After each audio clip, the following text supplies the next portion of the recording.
Loss मध्ये गेला तर लोकांच्या दृष्टीने काय हा जुगार आहे, हा आपल्याला काय जमणार नाही.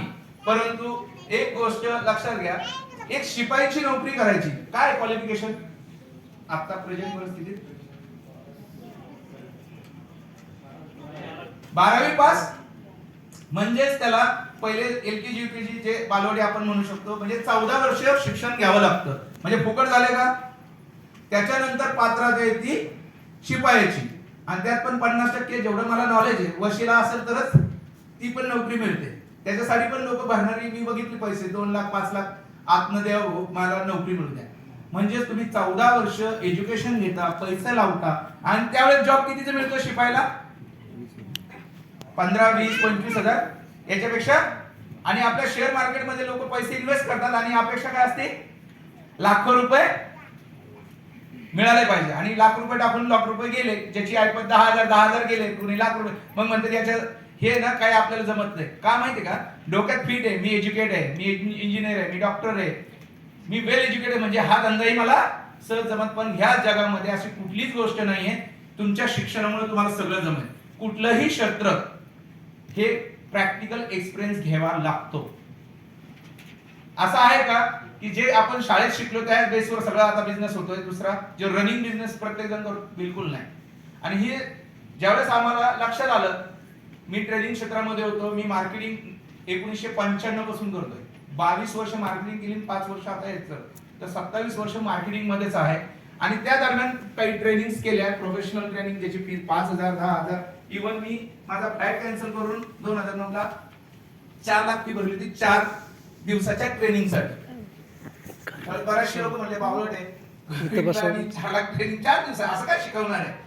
पण त्या 4 दिवसाच्या ट्रेनिंगनी मला पुढच्या 4 पिढ्यांना सेफ मध्ये ठेवण्याची ताकद मिळाली की कुठलीही परिस्थिती उद्या तुम्ही कशी उभे राहू शकता. एज्युकेशन काय किंवा ड्रीम्स काय किंवा आपलीच नाही तर आपल्या बरोबर किती लोकांची स्वप्न तुम्ही पूर्ण करू शकता, हे जे काय संकल्पना आहे त्या ट्रेनिंग मुळे मिळाली. आणि त्याच वेळेस ठरवलं की ज्यावेळेस काही मित्र होते शेअर मार्केट मधले, अक्षरशः गुजराती मारवाडीतून असं तर पहिल्यांदा माफी मागतो, त्यात असं म्हणतील जातीवाद करताय, हे कधी कोणाला शिकवत नाही. नॉलेज काय आहे शिकत. त्यांना जर विचारलं ना किती करोड धंदा चालू आहे, कधी म्हणणार नाही जोरात. आणि आपला मराठी माणूस काय करतो? लाख रुपये प्रॉफिट आलं तरी करोड रुपये आल्यासारखं हवा करतो, लय कमवलं मी आता. आणि गुजराती मराठी काय करतात? चालू आहे, चाललंय व्यवस्थित आहे जरा. त्यांना मी म्हटलं ना अरे मला तुझं चांगलं चाललंय. आणि लिटरली त्यावेळेस मी जीवन माझे मित्र जरी असले त्याच्या कंपनी जॉब म्हणजे मार्केटिंग डेव्हलपमेंट मॅनेजर होतो आणि सगळ्या गोष्टी डेव्हलप करत होतो. आणि मंथली 6 लाख 7 लाख येत होते, म्हणजे इन्कम चांगला होता त्यावेळेस, कारण ते स्टेपवर साईन करायचे ना. पण तरी पण बघितलं की हा इन्कम परमनंट राहू शकत नाही, कदाचित काही प्रॉब्लेम आले तर. म्हणून साईड बिझनेस जो चांगला आहे ते आम्हाला ट्रेनिंग मध्ये शिकवलं होतं. शेअर मार्केट जर तुम्ही शिकलात मग मी शिकायला, तू जर मला मित्रांनी अरे नाही ते अवघड आहे जमणार नाही, हा पण जमल ना, कधी 10 वर्ष हा चालेल ना. मी डबा घ्यायचो ज्यावेळेस फ्री टाइम असायचा, म्हणजे पुढे मीटिंग्स नसल्यावर त्यांच्या ऑफिस मध्ये डबा घेऊन जायचं. आणि ते पण इज्जत काढण्यासाठी, अरे आता काही सकाळचा माणूस आला नाही, फक्त डायलॉग करू दे, कळालं की झाडून घे म्हणून. मी झाडून पण घेतलेलं आहे का तर मला नॉलेज मिळवायचं होतं, फंडामेंटल टेक्निकल त्यांच्याकडनं जे जे काही मला मिळवता आलं. आणि तिथून सुरुवात केली 2009 नंतर. आणि फंडामेंटल मध्ये चांगल्या प्रकारे नॉलेज.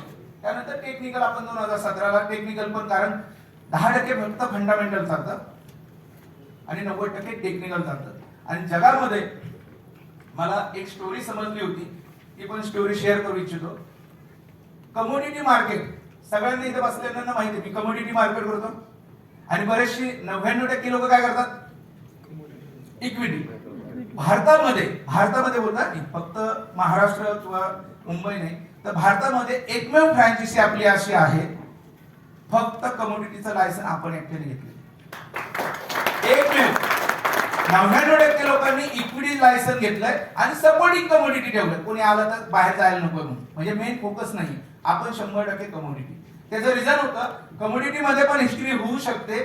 हे मला एक एक्झाम्पल मला त्या गुजराती मारवाड्यांकडून कळलं आणि जे रिअल पण होतं मार्केटमध्ये चेक केल्यावर कळलं. जगामध्ये 2005-6 असेल डेट, वॉरन बफे सगळ्यांना माहिती आहे, नाव ऐकलं? जगामध्ये 2 नंबर 3 नंबरच्या रँकला होता, पण 2005-6 ला जगात 1 नंबरच्या रँकला गेले. किती? कशात? श्रीमंतीमध्ये. त्यांचा पैसा त्या डेटला जगामध्ये सगळ्यात एक नंबरला होता आणि तो होता फक्त कमोडिटीमुळे. ते पण एका स्क्रिप्टवर. म्हणजे त्यांनी जे काय सुरुवात केली होती तरुणपणात इन्व्हेस्टमेंट इक्विटी पण त्यांच्या लेवलला करत होते नॅसडॅक मध्ये हे डाउ जोन्स आणि नॅसडॅक, पण कमोडिटी मध्ये इन्व्हेस्टमेंट करत होते. सिल्वर मध्ये जशी रेट असेल 200, 500, 1000 तेव्हापासून इन्व्हेस्टमेंट करत होते. आणि त्यावेळेस काही रूल नव्हते, लोअर सर्किट अप्पर सर्किट. त्यावेळेस त्यांनी गेम केला की जेवढी त्यांच्याकडे ऑपरेटर जेवढी कामगार होती सगळी कामाला लावली. सगळं जग त्यावेळेस बंद असतं मार्केटमध्ये आणि झोपलेलं असतं. त्यावेळेस सगळ्यात शेवटी अमेरिकेचं मार्केट बंद होतं. आपल्या टायमिंग नुसार रात्री 1:30 वाजता त्यांनी 12:30 नंतर सगळी यंत्रणा कामाला लावली. कोणाला काही माहित नव्हतं आज काय करायचं.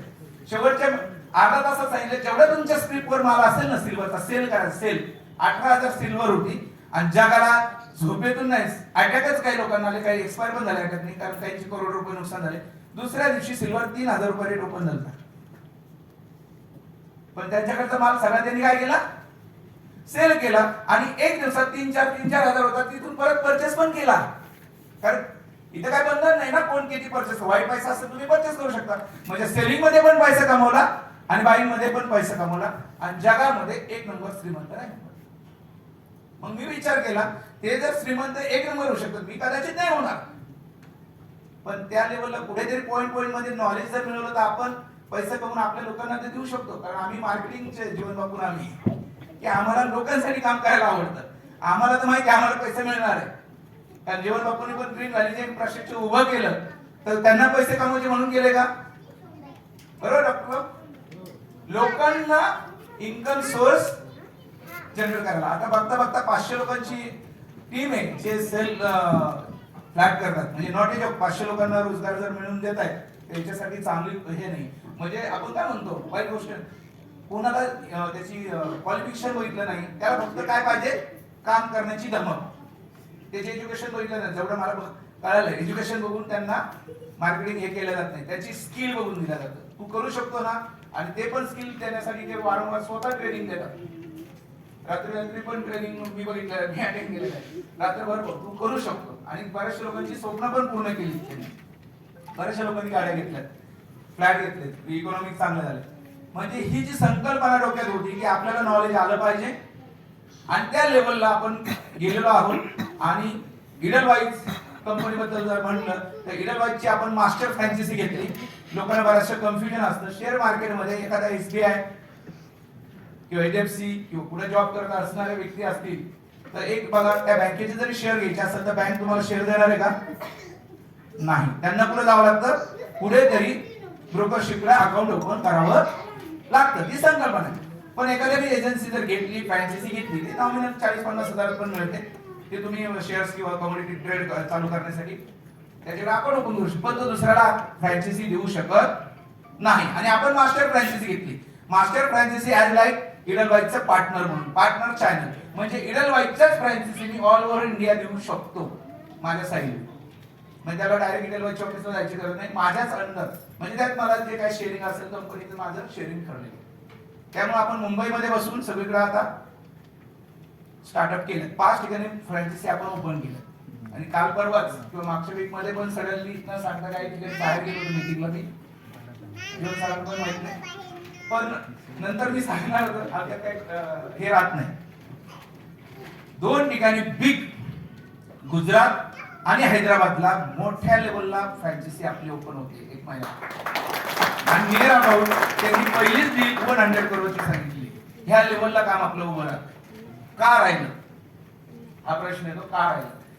जे कोणी एक्सपर्ट मध्ये असते ना, टीव्हीवरचे पण एक्सपर्ट टीव्हीवर येतात ना, इथे सेल करा, इथे बाय करा, CMT ट्रेनर असतात, ते सांगतात.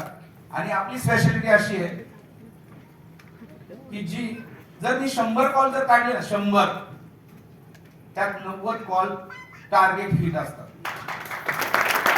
त्यामुळे लॉस होणं हा आता विषयच राहिला नाही.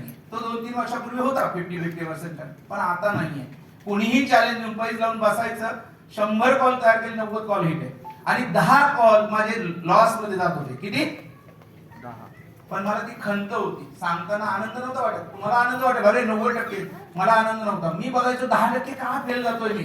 माझ्याकडे नोटबुक असतं, त्यात लिहिलेले असतात कॉल की का फेल जातो, का फेल जातो, का?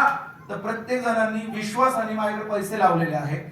जीवन बापू मला बॅकबोन आहे. उद्या काही झालं, किती गोळा केले 25, आपल्याकडे 200 करोडची प्रॉपर्टी, काय टेन्शन घेऊ नको, आपण आहे. हा जरी भाग असला पण ती विकून देण्यासाठी केलंय का? माझा जबाबदारी काय वाढली, एक हात जरी असला पण मला कधीही वेळ येऊ नये की जीवन बापू लॉस झाला नाही, पैसे द्या म्हणून म्हणायची वेळ येऊ नये. आहे 100% बॅकिंग, पण ती वेळ येऊच नाही. कारण आपण काय करतो, लोकांना प्रॉफिट काढायचं, 2 पैसे आपल्यालाही मिळवायचे या उद्देशाने आपण संकलन चालू केले ना. मग ते 10% फेल का जातात, 10% फेल का जातात. आणि ज्यावेळेस हे 90% कॉल हिट झाले, पण हे कशामुळे झाले? मला कुणीतरी गुरु भेटला, मला शिकवलं, बरोबर आहे ना, मला शिकवलं टेक्निकल नॉलेज, ग्राफ, कॉल काढणं, एसएल काय असतो, किंवा कुठं प्रॉफिट बुक केली पाहिजे, कुठं हायपर आपले अग्रेसिव्ह ट्रेड होतात, कुठं एकदम आपले पॉवर पॉईंट आहेत, हे सगळ्या गोष्टीवर डिस्कशन होत होतं. आणि मागच्या महिन्यामध्ये ज्या गुरूंनी मला शिकवलं तेच गुरु माझ्या आता पाठीशी उभं ऍज अ पार्टनर म्हणून आलेले आहे. काय त्यांना जे काय माझ्या याच्यात असणार नाही, म्हणजे जे मला 8-10 दिवसामध्ये जिथे माझे 10% लॉस होत होतं ना, त्याची उत्तर पण मिळाली. म्हणजे मी चॅलेंज देऊन सांगतो, 100% रेशो दाखवू शकतो. 100%, 100 कॉल लागला 100 हिट असतील, कदाचित एखादा फेल जाईल, कारण 100% या जगात कोण सक्सेस नाही म्हणून. पण आपण 99% पर्यंत जाऊ शकतो. या लेवलला आपल्याकडे यंत्रणा आहे. म्हणजे असं कधीही डोक्यात येऊन द्यायची गरज नाहीये की लोकांना, आता इथे बसलेल्या पैकी कितीतरी लोक अशी जुनी पण आहेत जे बेनिफिट घेत आहेत, मी नंतर बोलतो. पण याच्यात जी संकल्पना आहे, आपण अर्निंग देतो, ते 5-10 मिनिटात सांगायचं गरज आहे. तर इथून दिसेल इकडे, दिसतंय इकडे, ओके. आणि जर एखाद्याला नाहीच दिसलं, सुदैवाने चांगले प्लस पॉइंट आहे, माझा साऊंड चांगला आहे, म्हणजे कानात माझा आवाज ज्यांनी ऐकला तो वर्ष विसरू शकत नाही की समोरचा कोण बोलतोय. ओके, आपण काय केलेलं आहे, इडलवाईजचं जे काय रिसर्च आपण अकाउंट ओपन करून ट्रेडिंग करतो, बरोबर.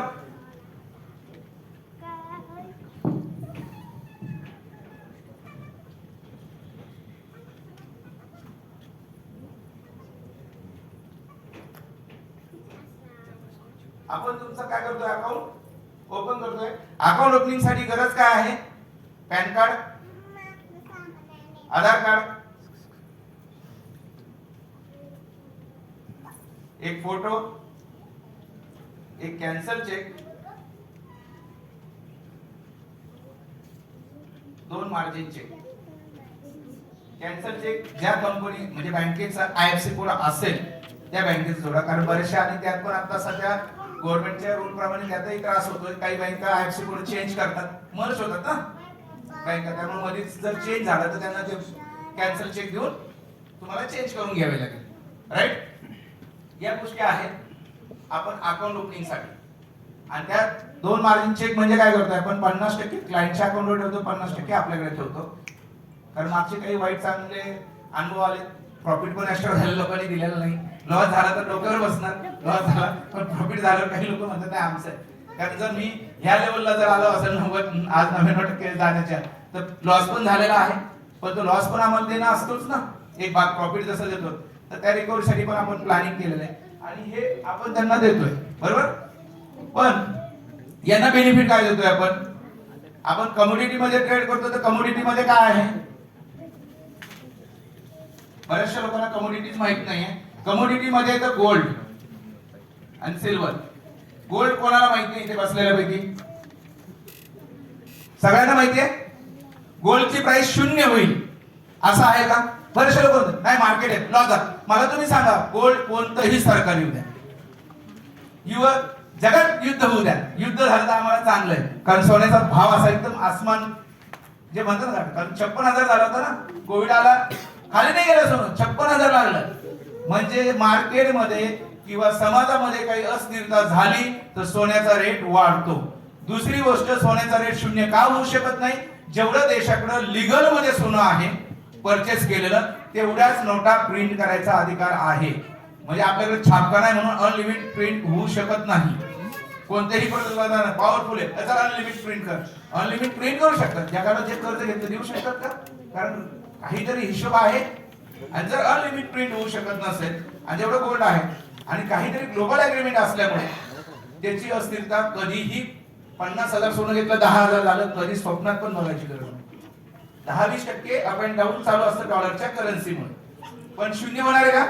नाही. त्यामुळे इथे बसल्यानं नाही, हे तर लक्षात घ्या की आपण पैसे लावले शून्य नाही होणार. त्यानंतर दुसरं प्रॉडक्ट याच्यात येतं क्रूड ऑइल आणि नॅचरल गॅस. क्रूड ऑइल पासून पेट्रोल, डिझेल, केरोसिन हे बाहेर येतं. नॅचरल गॅस हा हिटिंग गॅस आहे.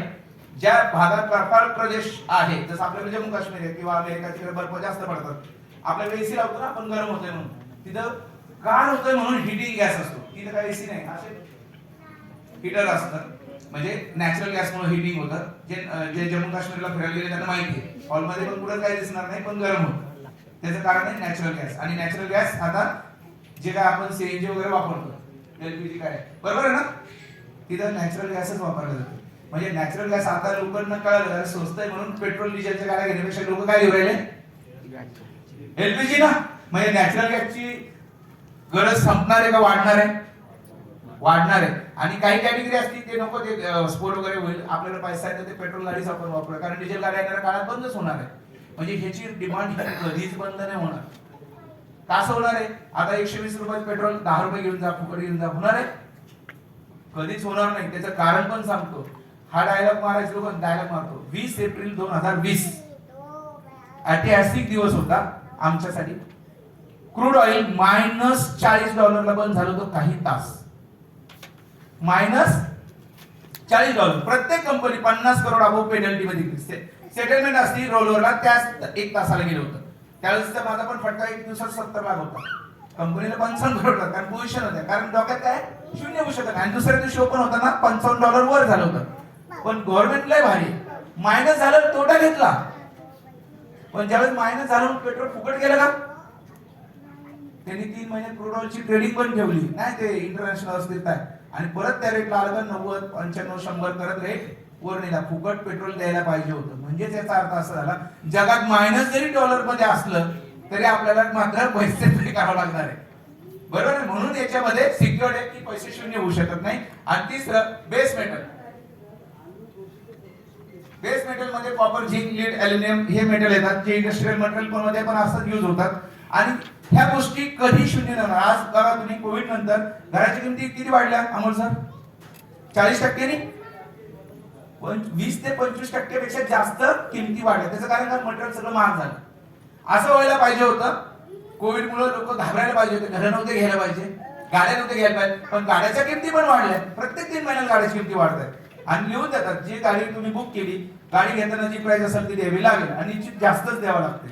म्हणजे गाड्याच्या किमती वाढत आहेत, घराच्या किमती वाढतात. म्हणजे हे खाली येणार आहे का? म्हणजे वस्तू आहे, वस्तू कधी शून्य किंमत होऊ शकत नाही. म्हणून आपण चॉईस केलेलं जे आहे ते हे. त्यामुळे सिक्युरिटी पॉईंट ऑफ व्ह्यू कोणी घाबरायचं कारण नाही. इन्व्हेस्टमेंट करताना तिथे आपला आहे. तर आपण लोकांना काय बेनिफिट देतोय? इयरली 36%. किती? पण याला कंडिशन आहे, मिनिमम अकाउंट आपण मिनिमम 5 लाख रुपयाचं घेतो. किती? कारण जर आपण 1-2 लाखाचे घेतलं तर ट्रेड बसणार नाही. कारण मध्ये युक्रेनचं वगैरे युद्ध सुरू झालं, 2.5 लाख 2 लाखाचे मार्जिन 5 लाखावर गेले. काही ज्यांचे मार्जिन छोटे छोटे अकाउंट घेतले 2 लाख ट्रेडच होत नव्हते. पण कमिटमेंट होती पैसे द्यायची, तर आम्हाला खिशातनं पैसे द्यावा नाही. जीवन सर म्हणे काय कमी असेल तर घ्या. पण लोकांना जी कमिटमेंट केलेली आहे हे वाक्य नका सांगू की अस्थिरता झाली म्हणून, कारण आम्ही कमिटमेंटला पक्के. तर पण ह्या गोष्टीमुळे आम्हाला कळलं की 2 लाख 3 लाखाचं अकाउंट नको, म्हणून आपण ते घेणं बंद केलं. 5 लाखच बॉटम लेवल ठेवलेली. आणि 36% किती महिन्याला? 12 महिने. आता एक मला तुम्ही सांगा, 12 महिन्याला 36%, कोणतं लीगल मध्ये ऑप्शन मला एवढे पैसे देत सांगा. बँकेत एफडी करतो 5-5.5%, सिनियर सिटीजन असेल तर 10% एक्स्ट्रा, म्हणजे 6% बिलो आहे वर्षाला. त्यात पण टीडीएस कट केला जातो, टॅक्स लागतो. असं नाही की एफडीला तुम्हाला 6%, 5% दिले म्हणून टॅक्स लागतो. विदाउट टॅक्स भारतामध्ये कोणी इन्कम नाही घेऊ शकत. त्यानंतर दुसरा ऑप्शन लोकांना कोणतं चॉईस आहे? इन्शुरन्स. 10% रिटर्न मिळतं, पण त्याला कालावधी किती आहे? मिनिमम 10 वर्ष. 2 वर्ष 3 वर्ष त्यात जर हप्ते नाही भरले, तुमचा किती प्रीमियम असू द्या, 10,000 असू द्या, 10 लाख, शून्य रिटर्न देत नाही. ते क्लॉजच असतो. 10 वर्षाचा मिनिमम कालावधी घेतला तर तुम्हाला मिनिमम 10 ते 12% रिटर्न मिळतं.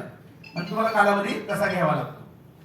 त्यानंतर तिसरं ऑप्शन लीगल मध्ये काय आहे की जे 5-7 वर्षात वाढलं म्युच्युअल फंड SIP लोक करतात ना.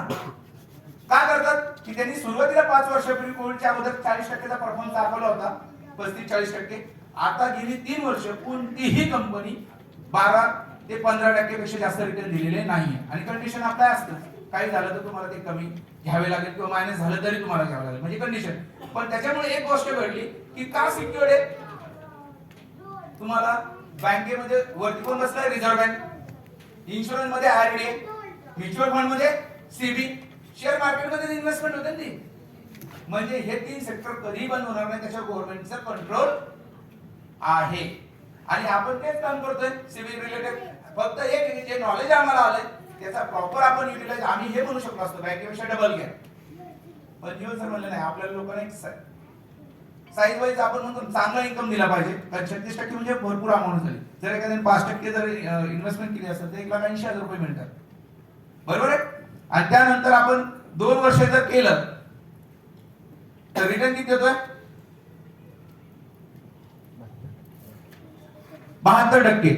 आणि आपण मार्चच्या अगोदर जे मार्जिन खाली होतं तर त्यावेळेस आपण 50% बोनस देत होतो लोकांना, हे होत होतं. आणि त्यामुळे बरेचशे लोकांना व्हाईट इन्कम अकाउंटला पाहिजे, बऱ्याचशा चर्चा झाल्या, बोनस बंद झाला, काही लोकांची नाराजगी पण आली. जीवन सर आम्ही त्याच्यावर बसलो होतो की काय करता येईल याच्यावर. त्यासाठी एक प्लस पॉइंट आहे, आपण त्यांना 28% बोनस पण देणार. जो 2 वर्ष पैसे इन्व्हेस्ट करेल त्याचे पैसे किती होणार आहे, किती रिटर्न मिळतील, 100%. 72% बेनिफिट, 28% बोनस. 2 वर्ष जे अकाउंट खोलेल म्हणजे 2 वर्षात पैसे डबल. आणि तेही ऑथेंटिक लीगल मध्ये कोणीही आपली कॉम्पिटिशन करू शकत नाही. जी पण लोक आपल्याला इन्व्हेस्टमेंट करायचं आहे इंटरेस्टेड ते कॉन्टॅक्ट करून करू शकतात. हा आपण हे केलेला. आणि जो इन्कम येईल 5 लाखापर्यंत 15%, 5 ते 10, 20%, 10 लाखाच्या पुढे 30% स्लॅब आहे. आणि जो गव्हर्नमेंटचा आहे तो माझा रूल, कारण वाटी कमी तुम्हाला टॅक्स पे करावा लागेल. तर हा असा आहे की तुम्ही 5 लाख, 10 लाख, 50 लाख आणि व्हाईट मध्ये असल्यामुळे तुम्ही कितीही इन्कम याच्यात इन्व्हेस्ट करू शकता. 1 करोड, 2 करोड, 5, बरोबर. बरेचसे याच्यात पण आपण हे काय की ज्यांना मोठी अमाऊंट लावायची किंवा जे काय अकाउंटलाच पाहिजे हे करू शकता. पण ज्यांना विश्वास आहे जीवन जाधव ग्रीन व्हॅल्यूवर आणि बाळासाहेब वर, पहिला तो विश्वास ग्रीन व्हॅल्यू, कारण इन्फ्रास्ट्रक्चर बघतात इयरली 200 करोड 300 करोड टर्नओव्हर आहे. किंवा याच्यात इन्कम कसा होईल, टॅक्स नाही गेला पाहिजे, तुमच्याकडेच पैसे घ्या, 50% आमच्याकडे घेऊन तरी काय करणार, तुम्हीच घ्या. याच्यावर बसून आम्ही काही प्लॅन डिझाईन केला होता ज्याच्यासाठी आज बऱ्याचशा लोकांनी परफॉर्मन्स पण चांगला दिला मागच्या महिन्यामध्ये. इन्व्हेस्टमेंट तो काय आहे ते सांगतो. इन्व्हेस्टमेंट 1 लाखाच्या पुढे कितीही इन्व्हेस्टमेंट करू शकता, इथे कंडिशन नाहीये, कारण त्याचा अकाउंट ओपन होणार नाही या केस मध्ये, जे मी आता सांगतोय. 1 लाखाच्या पटीत तुम्ही कितीही इन्व्हेस्टमेंट करू शकता. त्याला रिटर्न मिळणार आहे 5% फ्लॅट फायदा. किती, 5% फायदा. तो किती महिने मिळेल, 20 महिने. म्हणजे 100%. तिथे 2 वर्ष लागत होते, 20 महिन्यात डबल होईल. इथे 20 महिन्यात तुम्हाला 100%. पण आम्ही काय विचार केला, रिस्क आमच्याकडे ठेवायचीच नाही, लोकांना अजून थोडंसं टेन्शन फ्री करूया. तर फायदा आपण 5% देतो, प्रिन्सिपल 5% देतोय. म्हणजे पर मंथ तुम्हाला 10% मिळतील 20 महिने. 20 महिने प्रिन्सिपल जर गेले 100% होतात. पण तुम्हाला जर 10% पर मंथ आले तर किती येणार 20 महिन्यामध्ये, 200%. म्हणजे 200% तुमचे झाले, म्हणजे 20 महिन्यामध्ये डबल पैसे होतात. परंतु काही लोक कॅल्क्युलेशनला पक्के असतात येणाऱ्या याच्यावर. एक लक्षात घ्या, 5% 5 महिन्यानंतर त्याचे पैसे किती राहिले आमच्याकडे, 75%. पण बेनिफिट 75% जर 5% करा, किती झाले 37.5, हे 3.75. पण बेनिफिट किती घेणार आहे तुम्ही महिन्याला, म्हणजे पर्सेंटेज किती झालं, 7% झालं. 75 वर जर तुम्ही 5% नाही 7% बघा, 5,000 येणार ना लाखाला. 5 महिन्यानंतर बेनिफिट किती झालं, 5 वरून 7%. 10 महिन्याने किती होणार आहे, 50% राहणार. 50%, 50,000ची 5% करा, किती झाले? 2,500. पण 50% 10% करा, किती झाले? 5,000. म्हणजे 10 महिन्यांनी तुम्हाला बेनिफिट किती चालू झाले? इनडायरेक्टली 10%. आणि 15 महिन्यांनी 25,000 राहिले. रिटर्न किती घेत आहे? 5,000 20%. म्हणजे कॅल्क्युलेशन केलं तर 5% देत नाही आपण. इन अन ऍव्हरेज 10% रिटर्न देतोय महिन्याला, प्रिन्सिपल सोडून. म्हणजे 10 महिन्यामध्ये तुमची प्रिन्सिपल तुमच्या खिशात असते. 5% फायदा. उद्या प्रॉफिट लॉस काही टेन्शन घ्यायची नाही गरज. कारण लोक काय म्हणतात, अरे मी इथं पैसे लावले तर माझे बुडाले. अरे किती वेळा? 2 वर्ष. इथे तुमचे पैसे जर तुमच्या खिशात आले, भीती वाटेल का? बीपी वाढेल का? झोप जाईल का? तुमची जाणार नाही, आमची जाणार नाही. कारण आमच्या डोक्याचं टेन्शन दर महिन्याला खाली खाली होते. बरोबर आहे? जर असं असेल तर इन्व्हेस्टमेंट करायला टेन्शन आहे का? फायदा आहे. पण एक आहे की आपण सुरुवात करताना काहीतरी चांगली करायची म्हणून आपण काय दिलं? ऑफर दिली, ड्रॉ, की एक 10-11 लाखाचे बक्षीस ठेवले, जे आपण शेवटी हे करणारच आहे इथे सेलिब्रेशन. पण ज्यावेळेस 31 मार्चला आम्ही सांगितलं बंद आहे ड्रॉ, आणि लोकांना ते इन्व्हेस्टमेंटचं काही ना समजायला किंवा काही लोकांना पर्यंत पोहोचायला, कारण ग्रीन व्हॅलीचं काम करून लोकांपर्यंत पोहोचायला उशीर पण झाला, की लोक अरे तू आता सांगतो 2 दिवसांनी बंद, असं कुठली पद्धत झाली? आम्हाला काही फायदा नको का? प्रत्येकाला काय पाहिजे असतं? एक्स्ट्रा. आपण जेवायला जातो, राईस प्लेट असतील, पण एक स्वीट डिशची अपेक्षा करतो ना आपण, काहीतरी असायला पाहिजे गोड. त्यांना दिला पाहिजे, आम्हाला काय? पण आपण त्यांचाही विचार केला. आजपासून जे लोक म्हणजे 1 एप्रिल पासून जे इन्व्हेस्टमेंट करतील 5 लाख रुपये लकी ड्रॉ मध्ये, तर त्यांना बेनिफिट म्हणजे 15 एप्रिल पर्यंत घेणाऱ्याला आलेलाच आहे. पण याच्या पुढची इन्व्हेस्टमेंट करणाऱ्याला आपण काय केलं, जो 5 लाख रुपये इन्व्हेस्टमेंट करेल त्याला 5 लाख रुपयाची इंडिव्हिज्युअल बिलो 50 वर्ष, कारण 50च्या पुढे खूप क्रिटिकल कंडिशन असतात म्हणून 50 वर्षापर्यंत त्याकडे जवळ 52-55 असेल तर ते घरातल्या लोकांचं करू शकतो. तर त्याला आपण 5 + 5 10 लाखाची मेडिकल पॉलिसी देणार आहे. किती? 10 लाखाची मेडिकल पॉलिसी देणार आहे. त्याचं कारण सांगतो का देणार आहे. आम्हाला हाऊस नाही आली, आम्हाला काही हे नाही, पण आमचे विचार काय, ज्या वेळेस लोक इन्व्हेस्टमेंट करतात, एफडी करून त्या कुठेही पैसे लावतात, जर घरात कोणाच्याही मेडिकल इश्यू झाला तर माणूस पहिला काय बघतो? माझी इन्व्हेस्टमेंट जी ती काढायची बघतो. का? तर कोणापाशी पैसे मागितले ऐन टायमिंगला पैसे मिळत किती पक्का असू दे, अरे तुला गरज असले मला सांग, वेळेवर नाही ते म्हणा, तिथे गुतले तिथे गुतले, वेळेवर पैसा कोणी देत नाही. मग आम्ही काय विचार केला जीवन सरांनी, आपण फायनान्शियल लोकांना स्ट्रॉंग करतो, एक हेल्थ पावर पण आपण अवेअरनेस झाला पाहिजे. जर आपण 5 लाख रुपये इन्व्हेस्टमेंट करण्याला 5 लाख रुपयाची मेडिकल पॉलिसी जर देणार असेल तर तो आपले पैसे काढेल का? त्याला कॅशलेस पॉलिसी दिली आपण, तरी कुठल्याही हॉस्पिटल लिस्ट असणार त्याच्याकडे मेलवर आलेला असेल ऍज पर कंपनी रूल, तो तिथे जाऊन त्याची फॅसिलिटी घेऊ शकतो. म्हणजे त्याचे जर 5 लाख रुपयाला 5 लाख रुपयाची मेडिकल पॉलिसी मिळाली तर आपल्या पैशाला हात लावाल का तो? बिलकुल नाही. तो 100% त्याचा फायदा घेऊ शकतो. पण इंडिव्हिज्युअल असेल, एका व्यक्तीला दिलं जाईल, एवढंच फक्त करेक्शन करू शकतो आपण. आणि याच्यामुळे होणार आहे की लोकांना येणारा इन्कम त्याच्या खिशात प्रॅक्टिकल राहणार आहे, त्याचे पैसे प्रिन्सिपल सुरक्षित राहणार आहे. आणि यदा कदाचित तो जर हॉस्पिटलायझेशनची वेळ कोणावर येऊ नये, पण ते पण अंतिम सत्य आहे, कोविड दाखवलं प्रत्येक घरात येऊ पण शकते, तर त्या केस मध्ये आपण त्यांना ती पॉलिसी जर दिली असेल म्हणून त्याचे पैसे वाचतील. बरोबर आहे? म्हणजे आपण आर्थिक बरोबर फॅमिलीचं प्रोटेक्शन बघितलं ऍज अ फॅमिली मेंबर म्हणून, आम्ही कस्टमर म्हणून नाही बघत. जीवन सरांचं आमचं इंटेन्शन कस्टमर म्हणून नाही, एक फॅमिली मेंबर, की त्यालाही कुठे अडचण येऊ नये. कारण अडचण आली ग्रीन व्हॅली मध्ये तर पुढे जाणार आहेत लोक, जीवन सर बघा ना, जीवन बापू बघा ना, थोडीशी अडचण आहे तर त्यांचंही दिलदार आहे, घेऊ, कारण समोरची अडचण मोठी आहे ना. पण ती वेळ त्यांनाही येऊ नये, मला येऊ नये, कारण एक्स्ट्रा पैसे काढण्यापेक्षा आपण डे 1च देऊया. आपण 5+5 ला मेडिकल पॉलिसी दिली, अकाउंट वाले पण इथे नाराज व्हायला बसले, कारण बरेचसे लोकांनी तेही सांगितलं अकाउंट जरी खोललं आता याच्या पुढे तर त्यालाही 5 लाख रुपयाची इंडिव्हिज्युअल मेडिकल पॉलिसी देणार आहोत. म्हणजे कोणी कसाही व्यक्ती राहू द्या, आपल्याकडे येणारा पैसा त्यांनी खिशातच सेव्ह झाला पाहिजे. 2 वर्षामध्ये त्याचे पैसे डबल होत असेल, त्याच्यापेक्षा सुवर्ण संधी नाही. आणि आमचं विजन आहे की ऑल ओव्हर इंडिया सुरुवात जर केलेली आम्ही 5, पण मिनिमम जास्त नाही बोलत, पण 50 फ्रँचायझी असेल आणि येणाऱ्या 5 वर्षामध्ये ग्रीन व्हॅली आणि इडलवाईज आज असं बोलावं लागतंय आम्हाला, असं बोलावं लागतं. कारण काय, ग्रीन व्हॅली एक ब्रँड बनलाय आणि इडलवाईजचा माझा ब्रँड 10-12 वर्षाचा, पण त्याला एक नाव स्वरूप असेल की ज्यावेळेस आमच्याकडे जर इकॉनॉमिक किंवा नॉलेज हे सगळं जर असेल तर येणाऱ्या 5 वर्षामध्ये स्वतःचीच ब्रोकिंग कंपनी असणार आहे. आम्हाला सांगायची गरज नाही दुसऱ्याच्या इडलवाईज किंवा ब्रँड मोठा आहे, नो डाऊट, आपण तिथून सुरुवात केली, पण ब्रोकिंग लाईनला जे काही रूल्स आहेत बापूने जे काही 10-20 करोड असेल आपण टाकूया आणि मोठं करूया. त्याच्यामुळे काय होणार आहे ते, येणाऱ्या काळात जे काही आम्ही 10-20-25 वर्ष बिझनेस करू, जी पण फॅमिली आमच्या बरोबर जोडल्या गेली, एवढं चॅलेंज आहे की ती 25 वर्ष आमच्यापासून तुटणार नाही. तेवढं तर निश्चित आम्ही करू शकतो. पण एक स्पेशल थँक्स मला डॉक्टर रावांना म्हणायचंय. ज्यावेळेस सप्टेंबरला एक छोटासा प्रॉब्लेम होता माझ्या याच्यात आलेला आणि त्यांनी मला एक विश्वास दिला, कारण मी प्रॉपर अहमदनगरचा. त्यांनी एक शब्द काय दिला, सर सुहास सर आहेत, जीवन सर त्यांचे मित्र म्हणजे माझे, आणि तुम्ही त्या डबक्यात नका राहू. एक शब्द त्यांचा मला इथं लागला, डबक्यात नका राहू, समुद्र आहे म्हणजे मुंबईत या आणि युनिटीने काम करू, म्हणजे मोठं काम होईल. काय लागेल सपोर्ट मला सांगा, मी 24 तास तुमच्या सेवेला हजर आहे.